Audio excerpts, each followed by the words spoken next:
الحمد لله رب العالمين والصلاة والسلام على قائد الغر المحجلين نبينا محمد وعلى آله وصحبه أجمعين وبعد. پیارے بھائیوں اور دینی بہنوں، السلام علیکم ورحمۃ اللہ وبرکاتہ. ہادہ طریقی مائی پاتھ کے اس کورس میں آپ سب کا سواگت ہے، اور آج ہم پڑھیں گے رسولوں پر ایمان. ایمان کے 6 پیلرز میں سے چوتھا پیلر ہے رسولوں پر ایمان لانا. رسولوں پر ایمان لانے کا کیا مطلب ہوتا ہے؟ رسولوں پر ایمان لانے کا مطلب یہ ہے کہ اللہ تعالیٰ نے انسانوں اور جنات کے دنیا اور آخرت کی سفلتا، کامیابی کے لیے ہر زمانے میں اور ہر جگہ انسانوں میں سے ہی کچھ پیغمبروں کو چنا اور انہیں انسانوں کے مارگدرشن کے لیے بھیجا. اللہ کی حکمت کی یہ مانگ تھی کہ وہ اپنی سرشٹی، اپنی مخلوق کو نظر انداز نہ کرے، اسی لیے اللہ تعالیٰ نے ان نبیوں اور ان رسولوں کو بھیجا. ان کی سنکھیا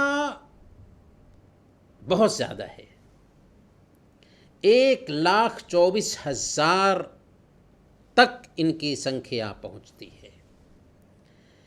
اللہ نے ان رسولوں میں سے جن کے نام بتائے ہیں ان پر ایمان لانا ہم پر واجب ہے. اسی طریقے سے کچھ ایسے نبی بھی ہیں جن کے نام اللہ تعالیٰ نے نہیں بتائے، اس لیے ہمیں اجمالی شکل میں، سنکشپت میں ان پر ایمان رکھنا ہے. وَرُسُلًا قَدْ قَصَصْنَاهُمْ عَلَيْكَ مِنْ قَبْلِ وَرُسُلًا لَمْ نَقْصُصْهُمْ عَلَيْكَ، کہ ہم نے اس سے پہلے بہت سارے رسولوں کے بارے میں آپ کو بتا دیا ہے، اور بہت سارے ایسے رسول ہیں جن کے بارے میں ہم نے آپ کو خبر نہیں دی. جن نبیوں اور رسولوں کا قرآن میں ذکر آیا ہے ان کی سنکھیا 25 ہے. وہ کون کون سے نبی اور رسول ہیں؟ آئیے ان کو نوٹ کر لیتے ہیں. حضرت آدم علیہ السلام، حضرت ادریس علیہ السلام، حضرت نوح علیہ السلام، حضرت صالح علیہ السلام، حضرت ابراہیم علیہ السلام، حضرت ہود علیہ السلام، حضرت لوط علیہ السلام، حضرت اسماعیل علیہ السلام، حضرت اسحاق علیہ السلام، حضرت یعقوب علیہ السلام، حضرت یوسف علیہ السلام، حضرت ایوب علیہ السلام، حضرت شعیب علیہ السلام، حضرت موسیٰ علیہ السلام، حضرت ہارون علیہ السلام، حضرت یونس علیہ السلام، حضرت ذوالکفل علیہ السلام، حضرت الیاس علیہ السلام، حضرت الیسع علیہ السلام، حضرت داؤد علیہ السلام، حضرت زکریا علیہ السلام، حضرت سلیمان علیہ السلام، حضرت الیاس علیہ السلام، حضرت عیسیٰ علیہ السلام، حضرت یحییٰ علیہ السلام، اور آخری نبی محمد صلی اللہ علیہ وسلم. اور جمہور کی رائے کے مطابق حضرت خضر علیہ السلام بھی اللہ کے نبی ہیں، اور 2 انبیاء ایسے ہیں جن کا ذکر قرآن میں تو نہیں آیا ہے پر حدیث میں آیا ہے، اور وہ دونوں ہیں حضرت شیث علیہ السلام اور حضرت یوشع بن نون علیہ السلام. ان رسولوں میں 5 عظیمت والے رسول کہلاتے ہیں. اولو العزم من الرسل، یعنی افضل رسول ہیں، یہ عظیمت والے رسول ہیں، سنکلپ والے رسول ہیں. وہ کون کون سے ہیں؟ حضرت نوح علیہ السلام، حضرت ابراہیم علیہ السلام، حضرت موسیٰ علیہ السلام، حضرت عیسیٰ علیہ السلام، اور آخری نبی محمد صلی اللہ علیہ وسلم. ہر ایک رسول پر ایمان لانا اور ان کی تصدیق کرنا واجب ہے، اور جس نے بھی ان میں سے کسی ایک کا بھی انکار کیا اس نے کفر کا ارتکاب کیا. اسی طریقے سے یہ بھی ماننا ضروری ہے کہ وہ جو سندیش لے کر بھیجے گئے تھے انہوں نے اسے مکمل طریقے سے اور واضح طور پر لوگوں تک پہنچا دیا اور کھول کھول کر بیان کر دیا. ان کے مارگدرشن کو آدرش بنانا، ان کے آدیشوں کا پالن کرنا اور ان کے روکے ہوئے کاموں سے رک جانا ضروری ہے۔ یہ جاننا بھی ضروری ہے کہ وہ علم اور عمل میں سب سے مکمل لوگ تھے، مکمل مخلوق تھے، پورن سرشٹی تھے، سب سے زیادہ سچے تھے، سب سے زیادہ نیک تھے، سب سے زیادہ اچھے اخلاق کے پیکر تھے۔ اللہ نے ان کو ایسے گنوں سے سسجت کیا تھا جن میں ان کی مثال نہیں مل سکتی۔ وہ تمام جھوٹ اور برائیوں سے بالکل پاک اور صاف تھے، وہ انسان ہی ہوتے تھے۔ انہیں وہ تمام چیزیں پیش آتی تھیں جو انسان کے سوبھاؤ میں پائی جاتی ہیں، جیسے سونا، کھانا پینا، شادی کرنا، ہنسنا۔ ان کے پاس بیوی بچے بھی ہوتے تھے۔ اللہ نے فرمایا سورہ الرعد آیت نمبر 38، وَلَقَدْ أَرْسَلْنَا رُسُلًا مِّن قَبْلِكَ وَجَعَلْنَا لَهُمْ أَزْوَاجًا وَذُرِّيَّةً۔ ہم آپ سے پہلے بہت سارے رسول بھیج چکے ہیں اور ہم نے ان سب کو بیوی بچوں والا بنایا تھا۔ کبھی ظالموں کے ہاتھ ان کی طرف بڑھتے ہیں، انہیں تکلیف پہنچتی ہے، کبھی بغیر کسی غلطی کے پیغمبر کو قتل بھی کر دیا جاتا ہے، لیکن یہ بات بھی نوٹ کیجئے کہ وہ ان مانویہ لکھنوں کا شکار نہیں ہوتے جو ان کے اونچے پد کے، اونچے مرتبہ کے لائق نہیں ہوتے یا اونچے مرتبہ میں کمی لانے کا سبب بنتے ہیں، جیسے بے ہوشی یا مرگی وغیرہ طاری ہو جانا۔ یہ چیزیں نبیوں کے ساتھ پیش نہیں آتی۔ نبیوں کا ہم پر حق یہ ہے کہ ہم ان سے محبت کریں، ان کا احترام کریں، ان پر ایمان رکھیں، کیونکہ ان کو ہر طرح سے ستایا گیا، کچھ کو قتل کیا گیا، اور یہ سب اس لیے ہوا کہ انہوں نے انسانوں کے سامنے رب کا پیغام اور سندیش پہنچایا تھا تاکہ دنیا کے لوگ اللہ کے فرمانبردار بن جائیں، اس کی جنت حاصل کر لیں، اس کے جہنم سے بچ جائیں اور اس کے عذاب سے بچ جائیں۔ اس طرح وہ دنیا میں سکھ اور شانتی کے ساتھ جئیں اور آخرت میں جنت ان کا ٹھکانہ بن سکے۔ لیکن انسانوں کو یہ بات سمجھ میں نہیں آئی اور انسانوں نے ان کے ساتھ بدتمیزی کی۔ ہمیں سمجھ میں آ گیا ہے، اس لیے ان نبیوں کا سمان کرنا چاہیے، اور ان نبیوں میں سب سے آخری نبی محمد الرسول اللہ صلی اللہ علیہ وسلم کے طریقے کے مطابق ہمیں زندگی گزارنی چاہیے۔ رسول چونکہ انسان ہوتے ہیں اس لیے وہ غیب نہیں جانتے، لیکن اس کے باوجود ان کی کچھ خصوصیات ہوتی ہیں، کچھ وشیشتائیں ہوتی ہیں۔ ان میں پہلی وشیشتا یہ ہے کہ رسولوں پر وحی اترتی ہے، اللہ کی طرف سے ان کو وحی آتی ہے۔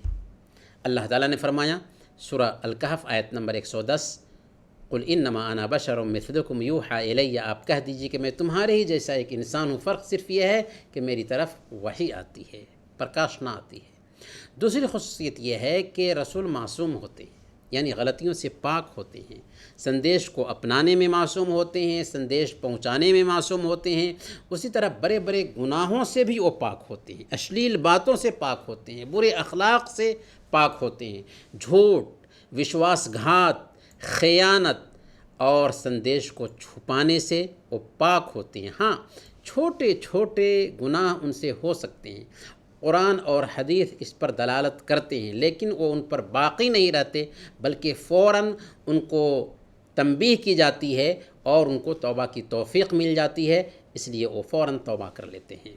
تیسری خصوصیت، ان کو معجزات سے نوازا جاتا ہے۔ اللہ تعالیٰ نے بہت سارے چمتکاروں سے ان نبیوں کی سہایتا کی جو ان کی نبوت کے دعویٰ کی سچائی کو درشاتے ہیں۔ معجزہ کسے کہتے ہیں؟ معجزہ جسے ہندی میں چمتکار کہا جاتا ہے، یعنی وہ عادت کے خلاف چیز جسے اللہ تعالیٰ اپنے نبیوں اور رسولوں کے ہاتھوں پر جاری کرتا ہے، جن کے آدھار پر وہ بندوں کو چیلنج دیتے ہیں۔ اس کے ذریعہ ان کے سندیش کی بھی تائید ہوتی ہے، سمرتھن ہوتا ہے، جس سندیش کو دے کر کے انہیں بھیجا گیا ہوتا ہے۔ نبیوں کو بہت سارے معجزات دیے گئے۔ محمد صلی اللہ علیہ وسلم کو قرآن دیا گیا جو رہتی دنیا تک کے لیے ایک چمتکار ہے۔ محمد صلی اللہ علیہ وسلم کی انگلی کے اشارے سے چاند 2 ٹکڑے ہو گئے۔ حضرت عیسیٰ علیہ السلام کے معجزات میں سے مردوں کو زندہ کر دینا ہے، اندھوں کی آنکھ صحیح کر دینا ہے، اور حضرت موسیٰ علیہ السلام کے معجزات میں سے لاٹھی کو سانپ میں بدل دینا ہے۔ یہ ضروری ہے کہ نبیوں کی شان میں غلو نہ کیا جائے، یعنی ان کی شان کو بڑھا چڑھا کر پیش نہ کیا جائے، اتشیوکتی نہ کی جائے، اور نہ ہی ان کو ان کے پد سے اونچا کیا جائے جس پد پر اللہ تعالیٰ نے ان کو رکھا ہے۔ جب رسول انسان ہوتے ہیں تو وہ غیب کا بھی علم نہیں رکھتے، پروکش کا بھی علم نہیں رکھتے، اندیکھی دنیا کا گیان نہیں رکھتے۔ ہاں، جتنا اللہ تعالیٰ انہیں وحی کے ذریعہ بتا دے اتنا ہی وہ جانتے ہیں۔ اللہ تعالیٰ نے فرمایا سورہ الجن آیت نمبر 26 اور 27، عالم الغیب فلا یظہر علی غیبہ احدا الا من ارتضی من رسول۔ غیب کا جاننے والا ہے کون؟ اللہ تعالیٰ ہے۔ اللہ کے علاوہ اور کوئی غیب نہیں جانتا۔ غیب کا جاننے والا ہے، وہ اپنے غیب سے کسی کو باخبر نہیں کرتا، کسی کو سوچت نہیں کرتا سوائے پیغمبروں میں سے جسے پسند کرے۔ اس لیے یہ جائز نہیں کہ ان کی عبادت کی جائے، جیسے ان کی قبر کے پاس جانور ذبح کرنا، ان سے دعا کرنا، ان سے پناہ مانگنا، یا ان کو لابھ ایوم ہانی کا مالک سمجھنا، یہ سب اللہ کے علاوہ کسی اور کے لیے جائز نہیں ہے۔ اخیر میں یہ بھی جان لیں کہ رسولوں پر ایمان لانے میں یہ بات شامل ہے کہ ان پر ایمان لایا جائے کہ سارے انبیاء سچے تھے۔ جس کسی نے بھی ان رسولوں میں سے کسی ایک رسول کا بھی انکار کیا، گویا اس نے تمام رسولوں کا انکار کیا اور اس نے کفر کیا۔ ان کی جو خبریں ہم تک صحیح سند سے آئی ہیں ان کی تصدیق کرنا ہمارے لیے ضروری ہے۔ اس بات پر بھی ہمارے لیے ایمان رکھنا ضروری ہے کہ اللہ کے نبی صلی اللہ علیہ وسلم سے پہلے جو پیغمبر آئے تھے ان پیغمبروں کا آتھینٹک ریکارڈ باقی نہیں رہا۔ اس لیے اخیر میں اللہ تعالیٰ نے ساری انسانیت کے لیے محمد صلی اللہ علیہ وسلم کو نبی بنا کر بھیجا، آپ کی زندگی کو محفوظ کر دیا، آپ کے اوپر قرآن جو اترا اس کو محفوظ کر دیا، اور آپ نے جو باتیں حدیث کی شکل میں بتائیں اس کو بھی محفوظ کر دیا۔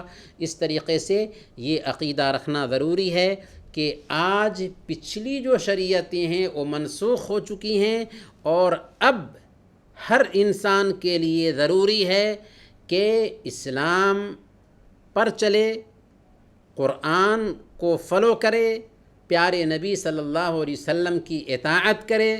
پیارے نبی صلی اللہ علیہ وسلم کے طریقے کے علاوہ اور کہیں کسی کو مکتی نہیں مل سکتی۔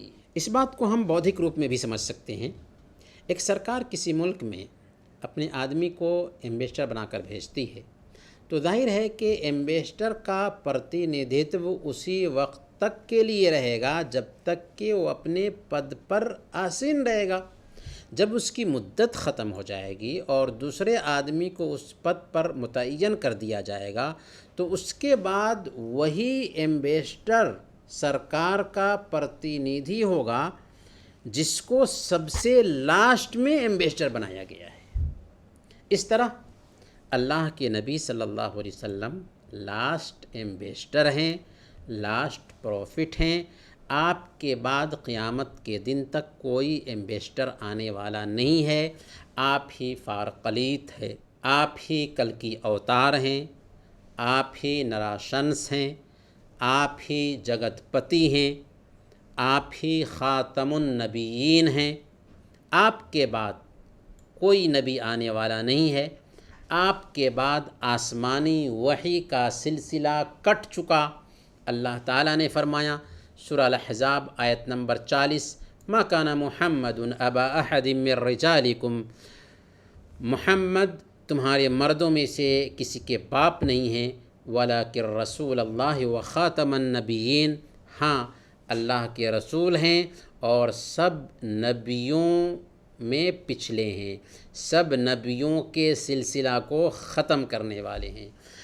آپ کا سندیش سارے انسانوں اور جنات کے لیے ہے، خود محمد صلی اللہ علیہ وسلم نے ارشاد فرمایا صحیح مسلم کی روایت کے مطابق والذی نفسی بیدہ لا یسمع بی احد من هذه الامہ یہودی ولا نصرانی ثم يموت ولم يؤمن بالذی ارسلت به الا كان من اصحاب النار، قسم ہے اس ذات کی جس کے ہاتھ میں میری جان ہے، جو کوئی بھی اس امت کا چاہے وہ یہودی ہو یا عیسائی ہو میرے پیغام کے بارے میں سنتا ہے اور مجھ پر ایمان لائے بغیر مر جاتا ہے تو وہ جہنم میں جائے گا۔ آئیے سوالات کی طرف۔ آج کا سوال، رسولوں پر ایمان کے بارے میں اس پاٹھ کا سارانش بیان کیجئے، اس سبق کا خلاصہ بیان کیجئے۔ وصلی اللہ علی نبینا محمد وعلی آلہ وصحبہ اجمعین۔